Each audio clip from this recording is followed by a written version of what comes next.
Lumunos has been doing physician well-being work for almost a decade now.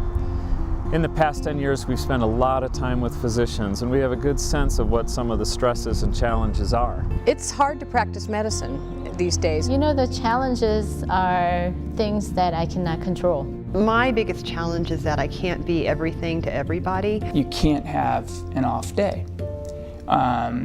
You can't make a bad decision. I think the stress level has continued to increase, but I always look for ways to balance that out. And colleagues is an integral way of balancing that stress. What you're always trying to balance is you're trying to kind of balance all your roles in life. I love it, but it's like you're constantly working. If I am not well, then I'm not going to be able to take good care of my family, my home, my patients. Lumunos focuses on three key aspects. One is resiliency tools. We try to provide tools, ideas for physicians to be more resilient, reminding them of the things that they really already know but need to be reminded of. Secondly, reflection. We want to give space and time for physicians to be able to reflect on their lives, to be more self-aware, to know when they're starting to feel some of the effects of burnout.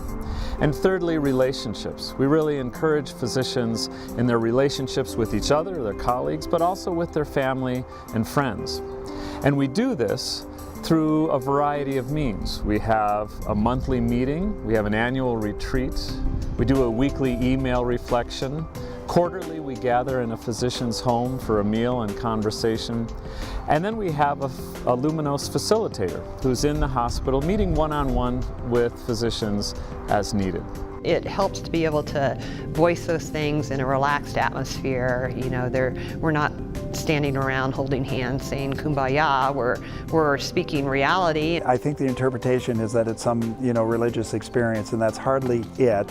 Spiritual, I would say yes. Mindful, thoughtful, yes. Definitely a lot of reflection, yes. I think that colleagues gives us a protected space, a safe space to sit and think about how we relate to each other as physicians, how we relate to the practice of medicine. I think setting that time aside and putting in the time to come and to look into yourself and meet your colleagues and discuss things that happen in your day that happens to every physician is extremely important. I like the fact that it's there always when you need it. It's taking a little time to think about bigger issues and not be swept up in day-to-day life. And once you sort of really know about what's happening in somebody's life, it sort of changes the relationship, the interaction. It makes being physician colleagues much more rewarding. This is a good program. I mean, it's a great program.